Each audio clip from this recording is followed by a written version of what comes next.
Hello, good morning or good afternoon, everyone. Welcome to today's Quick Byte webinar on how to launch your nonprofit's text messaging fundraising program.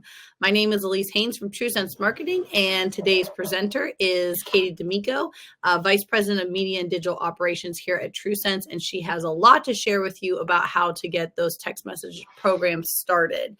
So without further ado, I'll pass you off to Katie. Hi, everyone. Thanks for making time today to have a little chat about text messaging. I'm really excited to talk to you about this. We are here at TrueSense doing quite a bit of text messaging for some of our clients recently, and I'm excited to share what we've learned over the past year in bringing our program up to speed. So today we're going to talk about 5 main points that kind of cover off on all of the planning pieces that you should consider when you're looking at starting your own program. So that's going to involve really why it can be such a valuable tool, how to think about different feature sets and look at different technologies that will help you get those messages out the door, ways to manage the data to honor all of your donors' preferences, how to write these messages and communicate in a conversational way, and then some wrap up first steps in getting started. So before we do all of that, though, we're going to throw up a quick poll to see where everybody sits in their experience with text messaging. So are you currently using text messaging for any communication with your donors? Or are you thinking of getting started maybe with this webinar? And I will give you all just a few minutes to vote. Okay, so the vast majority of you are using text messaging to communicate with your donors, so great job. Okay, it's ticking up and down a little bit. Many are hoping to get started soon, and I think that's great. So hopefully this conversation today can be helpful for that. So let's go ahead and get started and talk a little bit about why text messaging is important and how it can be a really good tool in your toolbox.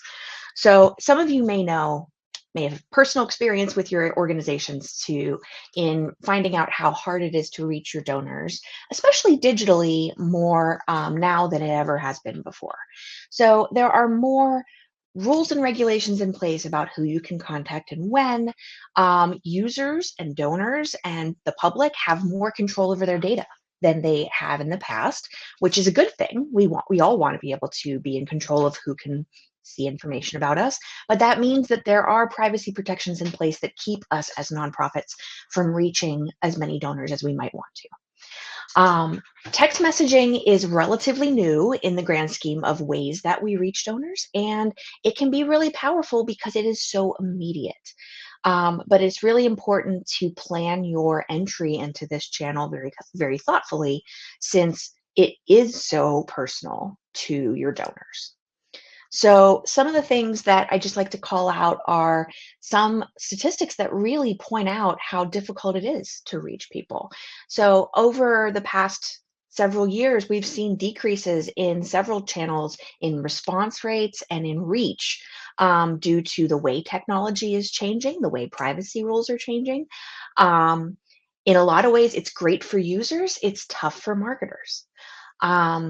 But 90% of text messages are still being opened within the first 3 minutes.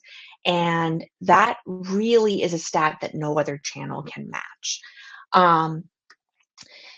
You just have to realize, though, that if you have that immediate route in to your donor's attention, you need to be very cautious about how you want to use it. So talking a little bit about the technology that you need to really power this platform. There are going to be a lot of terms that you come in contact with when you're doing this research that may be unfamiliar to you, and it may sound pretty complicated, but I thought we could break down a few of them in this conversation. So you may hear about A to P versus P to P. A to P stands for application to person. And basically that is a type of messaging technology that allows you to send bulk messages to a large group at one moment. So think of it as similar to the way you send an email blast. It requires a more stringent opt-in from that recipient. So think of how you have to opt in if you want to get text alerts from a store, or if you have to opt in proactively to get those sale codes and then you find out about the sales that are coming up. That's A to P messaging. P to P is called person to person. It can be assisted with software and frequently is, but it is designed so that the individual messages are being sent one at a time with a person's purview on each message as it goes out. You may hear about having to click a button for every message that goes out the door. That's P2P messaging, and it requires less of a specific affirmative opt-in from your recipients, and can also come in at a lower price point overall. Some of the other things you might hear about as you're researching technology are 10DLC registration. So that is required by most providers that are going to be assisting you with texting. And it is basically assigning you a 10-digit or short code number that represents your organization and validating that number is coming from you. Think of it in the same way as your domain name validates that you are who you say you are when you're sending an email to someone. Many providers will require this. They should if they don't. And also, really, right now, there's some wiggle room in needing to have this as far as regulations are concerned, but you're going to get worse delivery and more likely spam markings if you don't have your 10DLC registration all buttoned up. So thinking about some other things that might be good to keep in mind when you're researching different texting platforms. You are going to run into questions of whether or not you can just send text itself, text and links, or whether you can send video and images and other interactive elements. That's going to be your difference between SMS messaging and MMS messaging. Most providers will base their charges on a rate for a certain amount of messages, either SMS or MMS. Some providers only offer one or the other, some will offer both. It really is just a matter of what you think your program is going to need. So do you want to get started maybe on a more affordable level with text-only messaging and see how your program develops? Or do you want to dive in and you want to use video content? That helps to inform your choice. Something else you also want to think about in terms of this is how you are going to manage your program internally. Do you have staff to devote to really reviewing and responding to individual donors, or do you want to do this more in a bulk send kind of way where you don't have that responsiveness that's needed on your staff time? Different platforms will offer different options as far as what feedback from your recipients you get and you can view, and whether or not you can respond to that feedback. The other thing you want to think about too is how you manage your data and how you manage your audiences. It's similar to a lot of other digital marketing channels in that you have to think through, where is your data coming from? How is it getting into the system where it's going to be used? Some platforms will offer more integrations and more data storage, CRM options, segmentation options, and some will be a pretty straightforward upload a list and send a text. And either of those might fit your needs. And the last thing I'll mention is that more and more marketing systems that are built to do many things are starting to include messaging, especially SMS messaging. So you may want to consider if it is feasible for your program to launch with something that might already be available to you for a low-cost add-on to a platform you're already using, or if you want to look at a more standalone platform that offers a little bit more options. So there's just a lot to think about, and really it's going to be based on your needs, your capability, and your budget to decide what you want to do. But it will be good to sit down and make a plan before deciding on a technology. So let's talk about audience, because I think this is possibly the most important part of this whole topic. How we deal with our audiences and our donors and how we communicate with them is always going to be at the top of mind, making sure they're getting what they want from us as marketers, what they've asked for, and not getting what they have declined, most importantly. So text messaging is really personal and impactful because it's still arriving for donors on their personal device. It feels like a channel that is coming from close friends and family. And you have to think about that perspective as you plan your strategy. I think this time of year, this year especially, as we're heading into an election, we probably all have experienced some level of unwanted text messages or text messages where you cannot figure out for the life of you how they got your information. It may be straight out bad practice. It may be that you signed up for something somewhere along the line historically, and they have managed to squeak in under the wire of the regulations to be able to talk to you. But however they're doing it, what really matters is what you feel and think when you get that message. And we are all experiencing the negative there, and we want to think about how we can create a more positive experience with messages we would send to donors.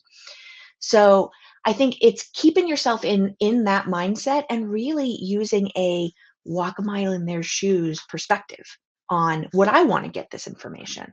Do I think that this would resonate and feel like a welcome message, or would this just feel like noise? Because we have a brand new channel here ready to be used, and I would hate to see it turn into something where people are used to just ignoring and pushing aside messages because they've gotten overwhelmed with the amount that they're seeing. So I think that's all part of what you want to consider as you think about your audience. So one way to break this down is to think about what is required by state and national and state regulations and what is perhaps not required, but highly recommended and really acting in the spirit of the law and of your donors' preferences. So regulation requirements for nonprofits are a bit looser than they may be for your large retailers out there. We can take advantage of something called implied consent, which basically is a short way of saying you've interacted with me, you've given to me in the past, so I have the opportunity to communicate with you. That can apply to text messaging as well. It does also, though, still fall under the state and federal do not call lists. So those do not call lists also apply to text messaging. The regulations have made that really clear. And so if you are bringing a list of people in who you have phone numbers for, they're your past donors, they've had contact with you, but they haven't opted in specifically, you need to match that up against the do not call lists for your area and make sure that they're not listed on those lists. The other thing I'll throw out there is that it's always important to be as transparent as possible with your donors and let them know why and how you're contacting them, how you've gotten their information. The best way to do that is to be very clear in your privacy policy and make sure that they are aware that they have control over their communications and the way that their data is stored. So I recommend going back through your privacy policy on your website and really looking for text-specific language, spelling out that you won't sell their information or that how you protect their information goes to really build that donor trust. And then as far as following the spirit of the law and really understanding your donors' preferences, you want to do some of the things you're already doing in a lot of your communication channels. So honor their previous communication preferences. If they've said if you've got a do not call flag on their record in your CRM, it's very likely that you can assume that applies to as do not text as well. Do not solicit, same thing. Think about your flags that you currently have already and what that would mean for that person. You also may want to consider inviting your donors to opt in, even though technically, with implied consent, you have the right to just message them regardless. The more affirmative buy-in that you have from your donors, the longer they're going to stay on the lists and the more welcoming they're going to be of the messages that you send. You also want to make sure you have plenty of routes in your organization for people to get their number onto your text list. So think about opting in via a donation form or a contact form on your website, keeping the text this keyword to this number information highly visible in your locations or at your events. So make it easy for people and make it consistently available, that they know how they can get on this list. And then the last thing I'll just mention here, in that spirit of respecting your donors and your donors' preferences is that think about as you're planning, and we can talk about this more in the content area, but how are you timing these messages? How are you planning your content?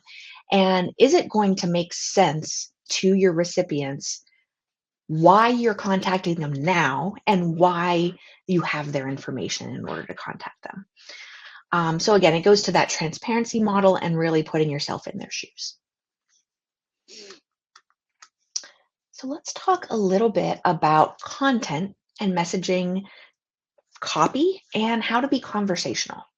So I think because of that highly private feeling that you get with text messaging, it feels like something a friend would send. You can have a bit of a different tone than you might take in your other fundraising messages. So think about your how you can speak casually while still maintaining your brand standards. Whether that's going to include emojis, whether it's going to include kind of some more casual speech.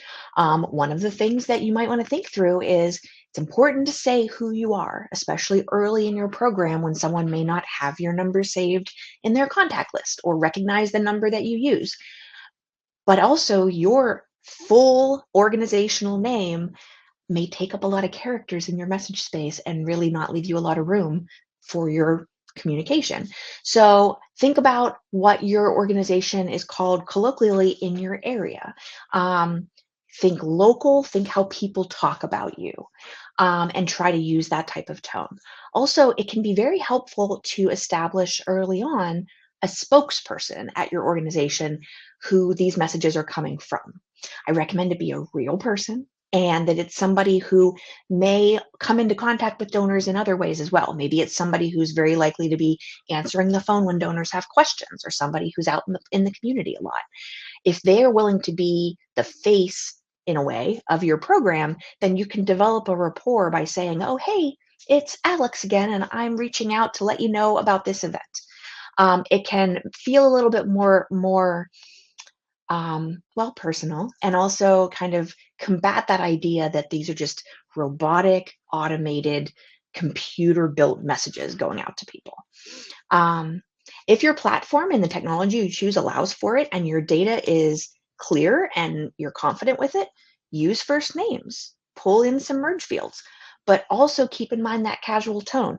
Pull in a first name where a person in conversation would use a first name, and try not to sound too much like a pre-written script.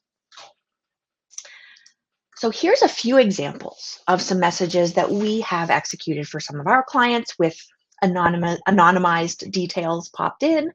But I think it's really important to think about the kinds of things people want to know when they start getting messages from an organization. And the way I like to break this down is somewhat dependent on those technology choices that you might be making. So if your platform allows you to answer questions from your recipients that they might text back into you and really provides that two-way conversation, I highly recommend you build yourself an FAQ guidelines document before you launch that would answer commonly asked questions. Some of the ones we see really frequently: why are you texting me? How did you get my number? Who are you? They're sometimes just honest questions. They do not have any idea. There was something about the original message they got that wasn't clear to them, and they want to find out what's going on. Some of them kind of feel like they're a little bit of a test. Is this a robot? Is this just a automated response? I want to know if there's a real person behind this message. And you want to have some conversational messages ready to go that can answer those questions for the donors. So on the how did you get my number question, I always like to point this out. I think we are so used to understanding how our communications are planned, thinking about our donor audience, that we don't think about it from their perspective as frequently as we might want to. And one of the things that frequently happens is the donors forget they ever gave to you, even if it was fairly recent. And so how did you get my number is a really great opportunity to gently remind your donors that they've been your supporters and that you value them. And if you can lead with that information in this type of channel, it's going to help it make a lot more sense to them why they're hearing from you. Also, I would say make sure that any opt-out messaging that is set up within your platform, when you have the opportunity to do so, An opt-out should also get a response that confirms their opt-out was received and it's being honored and thanks them, for being a longtime supporter. It should still be very affirmative and positive, because just even if they don't want text messages from you, it doesn't mean that they're no longer going to support you. It just means they're telling you what they like. If your messaging system doesn't allow for these back and forth individual responses, you can still answer a lot of these common questions with the messaging that you're sending out, kind of in a one-way sort of way. So think about ways to, in the first few messages, really introduce yourself, reassure your donors why you have their information, and generally try to create a positive first impression. And that might mean your first message or two maybe shouldn't be a hard ask for cash. Fundraising is very important. It's the thing I focus on almost all the time, but I think there is room in this program for affirmative, casual conversational messages before you really get into asking them about the latest match campaign or your end of year fundraising goals. So that's kind of some of the things that we like to think about with conversational content. And I always just keep coming back to that same idea of respecting preferences and putting yourself in their shoes. What kinds of things would you want to know from organizations you support? And try to turn that around into a conversational communication stream with your donors. So how do we get started and really make a plan? I think the most important thing we want to think about is being organized and thoughtful prior to just shooting messages out in the world. And that really kind of revolves around, for me, these basic who, how, and what questions. So who are you contacting and how are you getting a hold of their information and getting their buy-in in order to reach out to them? You've got your active donors that have a phone number already on file. You can reach out to them. You can ask them to opt in, or you can reach out to them while gently reminding them they always have the power to opt out. You can make that ask and that opportunity available for them and see how they respond. Also, including keyword opt-ins as much as your technology will allow for. So putting out into the world that they can text join to this number at any time. That kind of thing at events, in person, on signage can be really helpful. The other thing we'll throw in there is website opt-in. So think about your donation forms, think about your contact forms on your website, and adding that opt-in there. If you have somebody on your list who maybe is on that do not call list nationally or for your state, but they opt in affirmatively through a form or a keyword, you can totally message them. You don't have to run those numbers up against that do not call list because they've reached out in a affirmative, proactive way and asked to be on your list, and they are good to go with that reach out. So think about those different venues that you'll be using and avenues people will take to get in onto your list, and how your data is working between systems to get them into your list. Then I like to think about the how as well. So what you see here are some percentage stats on coming out of the latest M&R benchmarks report on for nonprofits who are already using texting. How are they getting it done? Who's doing that work for them? So 82% of them are being sent by paid employees of the nonprofit, but there are also a large number of nonprofits using unpaid volunteers to send messages and manage incoming responses, and 43% are using paid vendors. So you have options here depending on your staffing and the time you have on your staff to devote to this. And then I like to think about the what. And it's kind of, what are you going to talk about? What are you going to use this channel for? So 85% of nonprofits that are currently using messaging are using it to promote events. So think about invitations, but also think about reminders to your attendees and alerts about changes. Maybe you have a 5K and the weather is not looking good and you need to make a change. This is the best way to talk to people in that very immediate way. You're going to get that read from that text message in the first 3 minutes you sent it. 75% of nonprofits are also using it for volunteer recruitment and alerts and communication. So keeping that timely alert happening for a volunteer saying hey, we have a need this week, tomorrow, and if you can reach out, that would be great. Those are really good immediate ways to use this type of communication. And then it's no small number. 65% are using it for fundraising, and it's great for fundraising. But fundraising will always build on some of the other relationship items that we've talked about. So think about using it on giving days with a very short timeline, or reminding people about a campaign they may have seen in other channels. All of the different channels that we use can lift response overall, and texting is one of those. So think about it as being the thing that maybe they can get the evening before the end of the match, maybe.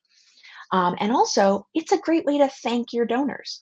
If you're looking for a good, easy way to say thank you to recent donors, this is one way that kind of takes care of two things at once. It thanks the donor, and it creates that positive communication through this channel to make them not make a frown whenever they see your name pop up the next time. So that's all very important going into building this channel. So basically, I think to wrap it all up, there's a lot to consider. I think the most important thing you can do is be really organized and thoughtful as you start your program and make a plan.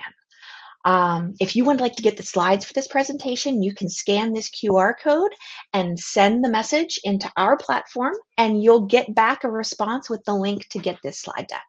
I threw this in here because QR codes are everywhere. And one thing you can definitely do with QR codes is set them to open up a messaging app and already have your message and your number pre-populated. So it's a great way, especially on signage, to be able to get people a quick way to opt in. So showing that to you a little bit here. So that is it for us. Thank you for attending. And let me see if there are any questions to answer. I don't see any questions coming in, Katie. So I think that means you covered everything. Everyone knows everything about texting to give now. Fabulous. Great. That's great. Thank you guys so much for joining us. And we hope to see you in the spring for our next Quick Bite series. And thanks again, Katie. Sure thing. Thanks, everyone. Have a wonderful day.